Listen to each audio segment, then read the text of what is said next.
ஒவ்வொரு வருடமும் தமிழக மக்கள் ஒரு விஷயத்துக்காக ஏங்கி போயிருப்பாங்க. காவேரி. இந்த நதி தமிழகத்துக்கு வரல அப்படின்னா பல பகுதிகள் பாதிக்கப்படும். விவசாயம் நடக்காது, விவசாயிகள் பாதிக்கப்படுவாங்க. தண்ணீர் இல்லாமல் பல குடும்பங்கள் கஷ்டப்படும். தண்ணீர் பற்றாக்குறையினால பல தொழிற்சாலைகள் மூடப்படும். இதையும் தாண்டி நிறைய பற்றாக்குறைகள் தமிழகம் முழுக்க உண்டாகும். கர்நாடகாவோட மலைப்பகுதிகளில் உற்பத்தி ஆகக்கூடிய இந்த நதி 800 கிலோமீட்டர் பயணம் பண்ணி புதுச்சேரியில் கடலில் கலக்குது. இந்த ஒரு நதி தமிழகத்துக்கும் சொந்தம் கிடையாது, கர்நாடகாவுக்கும் சொந்தம் கிடையாது. இந்த 800 கிலோமீட்டர் பயண தூரத்தில் அதனால் பயன்பெறக்கூடிய மக்களுக்கு சொந்தமானது. 100க்கும் மேற்பட்ட ஆண்டுகளா இந்தியா பாகிஸ்தானுக்கு நடுவில் காஷ்மீரை வச்சு பிரச்சனை நடக்கிறத விட இந்த காவிரியை வச்சு கர்நாடகாவுக்கும் தமிழகத்துக்கும் நடந்த பிரச்சனை தான் அதிகம். நதி யாருடையதுன்னு பிரச்சனை இல்லை, நதியில் இருக்கக்கூடிய தண்ணி யாருக்கு அதிக பங்கு போகுதுன்னு பிரச்சனை. கேள்வி ரொம்ப சின்னதாக இருக்கலாம், தண்ணீரை எப்படி பகிர்றது அப்படின்னு. தண்ணீர் அதிகமாக இருக்கும்போது பகிர்றதுல பிரச்சனை வராது. சில நேரங்களில் மழை பெய்யலைன்னா, தண்ணீர் பற்றாக்குறை ஏற்பட்டுச்சு அப்படின்னா தண்ணீரை பகிர்றதுல பிரச்சனை உண்டாகுது. இந்த நதி கர்நாடகாவில் உற்பத்தி ஆகுது. ஸோ கர்நாடகா அப்ஸ்ட்ரீம், தமிழகத்தில் முடிவடையுது, அது டவுன் ஸ்ட்ரீம். கர்நாடகா அந்த நதியில் என்ன பண்ணாலும், நீர் தேக்கங்களை ஏற்படுத்தி நீரை தேக்கி வச்சாலும் அது அப்படியே டவுன் ஸ்ட்ரீமான தமிழகத்தை பாதிக்கும். கர்நாடகாவில் எல்லா நேரமும் மழை நல்லா இருக்கும் அப்படின்னு சொல்ல முடியாது. காவிரியிலிருந்து திறக்கப்படக்கூடிய ஒவ்வொரு சொட்டு தண்ணீரும் தமிழகத்துக்கு அவ்வளோ முக்கியம். இந்த பிரச்சனையை தெளிவாக புரிஞ்சுக்க சுமார் 130 ஆண்டுகள் நம்ம பின்னாடி போயாகணும்.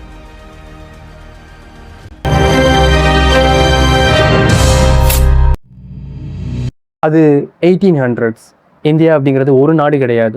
சவுத்தன் பார்ட் ஆஃப் இந்தியா 2 பகுதியாக பிரிக்கப்பட்டிருந்துச்சு. ஒன்று மைசூர் மன்னரோட கட்டுப்பாட்டில் பிரிட்டிஷோட சூப்பர்வைசனில் இருந்துச்சு. இன்னொன்று மெட்ராஸ் பிரசிடென்சி, இதுவும் பிரிட்டிஷோட கட்டுப்பாட்டில் தான் இருந்துச்சு. மைசூர் மன்னர் காவிரியை என்ன பண்ணாலும் அது மெட்ராஸை பாதிக்கும், இது பிரிட்டிஷ்க்கும் தெரியும். இதனால தான் பிரச்சனைகள் முதல்ல ஆரம்பிக்குது. 1880s மாதிரியான டைம் பீரியடில் மைசூர் மன்னருக்கு ஒரு ஆசை, அதிகமான காவிரி நீரை தேக்கி வச்சு நம்ம ஊரில் இருக்கக்கூடிய விவசாயத்தை இம்ப்ரூவ் பண்ணணும்னு ஒரு ஆசை. ஆனால் இந்த ஒரு விஷயம் வெளியே தெரிய ஆரம்பித்தப்போ இதில் மெட்ராஸ் பிரசிடென்சி தலையிடுது. ஸோ இந்த மாதிரி மெட்ராஸ் அதில் தலையிட்டது மட்டும் இல்லாமல் அப்ஸ்ட்ரீமில் தண்ணி அதிகமாக தேக்கி வச்சா டவுன் ஸ்ட்ரீமில் வாழக்கூடிய மக்களுக்கு பிரச்சனை ஏற்படும் அப்படிங்கிறத எடுத்து சொல்கிறாங்க. இந்த டைம் பீரியடில் இதை ஏற்றுக்கிட்ட மகாராஜா ஒரு அக்ரிமெண்ட்க்கு ஒத்து வர்றாரு. முதல் அக்ரிமெண்ட் என்ன சொல்லுது அப்படின்னா, தமிழகத்தை கன்சிடர் பண்ணாமல் எந்த விதமான ப்ராஜெக்டையும் காவிரியை சுற்றி பண்ணக்கூடாது. அப்படி பண்ணால் தமிழகத்தோட சம்மதத்தை வாங்கிட்டு பண்ணணும்னு சொல்கிறாங்க. இதில் மெட்ராஸ்க்கும் ஒரு பங்கு இருந்துச்சு. எந்த ஒரு விஷயத்த மெட்ராஸ் ரிஜெக்ட் பண்ணணும் அப்படின்னாலும் தகுந்த ஆதாரத்தையும் காரணத்தையும் சொல்லணும். காரணம் இல்லாமல் எதையும் ரிஜெக்ட் பண்ண முடியாது. இதுக்கப்புறம் 20ஆம் நூற்றாண்டு ஆரம்பிக்குது, சரியா 1900. அப்போதைக்கு மைசூர் ஆட்சி பண்ணிக்கிட்டு இருந்த மகாராஜாவுக்கு இன்னொரு ஆசை, ஒரு பெரிய டேமை பில்ட் பண்ணலாம் அப்படின்னு. மைசூரோட அப்போதைய மகாராஜாவான கிருஷ்ணராஜ உடையாரோட சப்போர்ட்டோட ஒரு பெரிய இன்ஜினியரை வச்சு அங்கே டேம் ஒன்று அமைக்க போகிறாங்க. கண்ணம்பாடி அப்படிங்கிற ஒரு பகுதியில் காவிரியை ஒட்டி இந்த டேம் இருக்க போகுது. இந்த டேம் தான் இப்போ கேஆர்எஸ் அப்படின்னு சொல்லுவாங்க. இந்த டேமோட நோக்கம் ரொம்ப ஸ்ட்ரைட் ஃபார்வர்டாக இருந்துச்சு. மைசூர்லேருந்து அதிகமான உபரி நீர் வெளியேறி நாசமாகிறத அவங்க விரும்பலை, அதிகமான நீரை தேக்கி வைக்கணும் அப்படின்னு முடிவு பண்ணாங்க. மெட்ராஸ்க்கு இது ஒரு பெரிய பிரச்சனை, அதிகமான தண்ணீரை அவங்க தேக்கி வச்சிட்டாங்கன்னா நமக்கு தண்ணி கம்மியாக கிடைக்கும் அப்படிங்கிறத எடுத்து சொல்கிறாங்க. ஆனால் மைசூர் கேட்குற மாதிரி இல்லை. இதுக்கப்புறமா தமிழகத்தில் மேட்டூர் டேம் கட்டுறாங்க. ஏன்னா இவங்களுக்கு தண்ணீர் கம்மியாக வருது அப்படிங்கிறப்போ அதை சரியாக ஸ்டோர் பண்ணி வச்சு பராமரிக்க வேண்டியது இவங்களோட கடமை. ஸோ தமிழகத்தில் மேட்டூர் அணை கட்டப்பட்டு காவிரி டெல்டா பகுதிகளில் தண்ணீர் தேவையை பூர்த்தி பண்ணலான்னு முடிவெடுக்கிறாங்க. இந்த டைம் பீரியடில் 2 பேரும் ஒரு முடிவுக்கு வர்றாங்க. அங்கே கேஆர்எஸ் டேம் கட்டப்படுது, தமிழகத்தில் மேட்டூர் அணை கட்டப்படுது. இந்த டேமை கட்டி முடிக்கிறதுக்காக தான் 1924 ஒரு அக்ரிமெண்ட்டை கர்நாடகாவும் தமிழகமும் போடுது, அப்போதைய மைசூரும் மெட்ராஸும். இந்த அக்ரிமெண்ட்ல இன்னும் நிறைய விஷயங்கள் இருந்துச்சு. இப்போ மைசூரை பொறுத்த வரைக்கும் எக்ஸ்ட்ராவா லேண்டை இரிகேட் பண்ணணும் அப்படின்னா மெட்ராஸ் கிட்ட சம்மதம் வாங்கணும். இப்போ மெட்ராஸில் எக்ஸ்ட்ரா இரிகேஷன் நடக்கல அப்படின்னா தண்ணியை அவங்க பயன்படுத்த அனுமதிப்பாங்க. இல்லை இவங்களுக்கு தண்ணி அதிகமாக தேவைப்படுது அப்படின்னா அவங்களால அதிகமாக சாகுபடி பண்ண முடியாது. இந்த மாதிரி ஒரு மியூச்சுவலான அக்ரிமெண்ட் இருந்துச்சு. அப்போதைக்கு இது ஒத்து போனதுக்கு காரணம் என்ன அப்படின்னா, ரெண்டுமே கிட்டத்தட்ட பிரிட்டிஷோட கட்டுப்பாட்டில் இருந்ததுனால. இந்த டைம்ல கேஆர்எஸ் டேம் அப்படிங்கிறது மைசூரோட லைஃப் லைனா மாறுது. அதே மாதிரி மேட்டூர் அணை தமிழகத்தோட டெல்டா மாவட்டங்களோட லைஃப் லைனா மாறுது. இந்த அக்ரிமெண்ட் போடப்பட்ட டைம் பீரியட்ல பிரச்சனை முடிஞ்சிருச்சு அப்படின்னு நினைச்சாங்க. ஒரு பக்கம் பாப்புலேஷன் அதிகமாகுது, ஒரு பக்கம் தேவை அதிகமாகுது. இப்போ 1 கோடி பேர் இருக்கிற இடத்துல 2 கோடி பேர் ஆனாங்க அப்படின்னா அவங்களுக்கு தேவையான உணவை உற்பத்தி பண்ணுறதுக்கு அதிகமான விவசாயம் பண்ணணும். அதிக விவசாயம் பண்ணணும்னா அதிக தண்ணி தேவைப்படும். தமிழகத்துலேயும் சரி மைசூர்லேயும் சரி 2 இடத்துலையும் ஒரே பிரச்சனை, 2 பேர்த்துக்குமே அதிக தண்ணி தேவைப்படுது.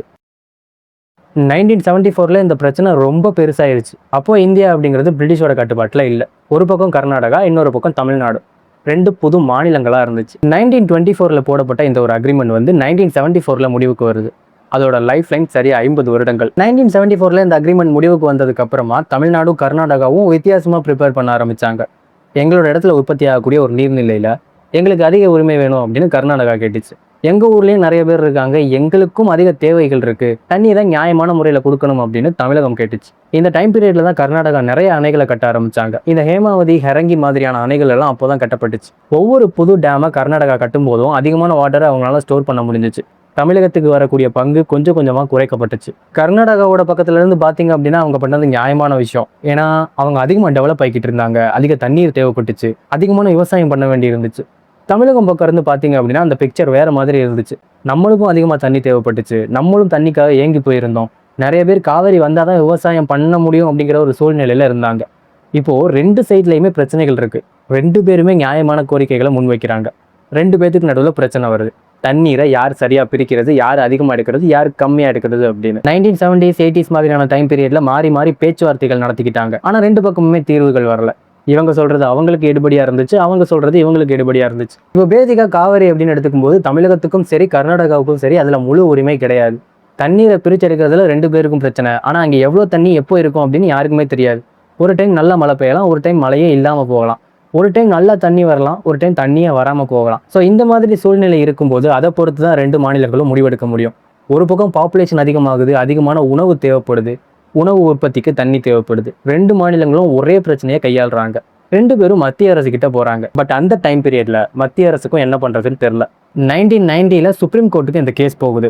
சுப்ரீம் கோர்ட் எந்தெந்த மாநிலங்கள் எவ்வளோ தண்ணியை காவிரியில இருந்து எடுக்கணும் அப்படின்னு ஒரு வரையறையை கொடுக்குறாங்க. இதுல கர்நாடகா, கேரளா, தமிழ்நாடு, புதுச்சேரின்னு 4 மாநிலங்கள் இருந்துச்சு. கர்நாடகா எந்த மாதிரி சொன்னாங்க அப்படின்னா, ஒவ்வொரு மாதமும் இவ்வளோ டிஎம்சி தண்ணி திறக்கணும் அப்படின்னு சொல்றீங்க, ஒரு வருடத்தோட முடிவுல இவ்வளோ திறந்திருக்கணும் அப்படின்னு சொல்றீங்க.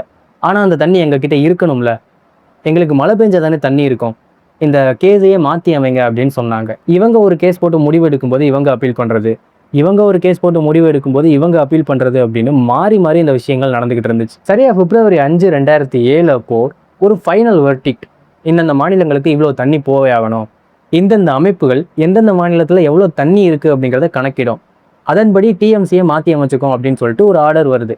ஆனால் அதுவுமே தமிழகத்துக்கும் கர்நாடகாவுக்கும் ஒத்து வரல. இவங்க ரெண்டு பேரும் திரும்ப அப்பீல் பண்ணுறாங்க. சுமார் 100-130 ஆண்டுகளாக முடியாத பிரச்சனை இப்போ மேகதாது ப்ராஜெக்டில் ஆரம்பிக்குது. கர்நாடகா புதுசாக ஒரு அணையை கட்ட போகிறாங்க. அந்த அணையை கட்டுறது மூலியமா அதிகமான தண்ணீரை எங்களோட தேவைக்கு ஸ்டோர் பண்ணுவோம்னு சொல்கிறாங்க. காவேரியோட அப்ஸ்ட்ரீமான கர்நாடகாவில் ஒரு அணை கட்டப்படுது, தண்ணீர் அதிகமாக சேகரிக்கப்படுது அப்படின்னா தமிழகத்தில் பல பகுதிகள் பாதிக்கப்படும். ஏன்னா அங்கே அதிகமான தண்ணி சேகரிக்கப்படுறதுனால. கர்நாடகா இந்த அணையை கட்டுறதுக்கு மத்திய அரசு கிட்ட ஆதரவு கேட்டாங்க. மத்திய அரசு ஆதரவு கொடுத்தாங்க. இப்போ இந்த அணையை கர்நாடகா கட்ட போறாங்க. சுமார் 130 ஆண்டுகளுக்கு முன்னாடியிலிருந்து இன்னைக்கு வரைக்கும் காவேரி அப்படிங்கிற ஒரு ஆறு கர்நாடகாவுக்கும் தமிழகத்துக்கும் நடுவில் ஒரு பெரிய டிஸ்பியூட்டா இருக்கு. ரெண்டு பேருக்குமே தண்ணீர் தேவை, ரெண்டு பேருமே ஒரே பிரச்சனையை ஹேண்டில் பண்றாங்க, ரெண்டு பேருமே ஒரே விதமான பாதிப்புகளுக்கும் உள்ளாகுறாங்க. ரெண்டு பேரோட கோரிக்கைகளும் நியாயமானதா இருக்கு, ரெண்டு பேரையுமே குறை சொல்ல முடியாது. நீங்க என்ன நினைக்கிறீங்க இந்த காவேரி அப்படிங்கிறத பத்தியும், இந்த பிரச்சனையை தீர்க்கிறதுக்கு உங்ககிட்ட ஏதாவது வழி இருக்கா அப்படிங்கிறத பத்தியும் கமெண்ட்ல சொல்லுங்க.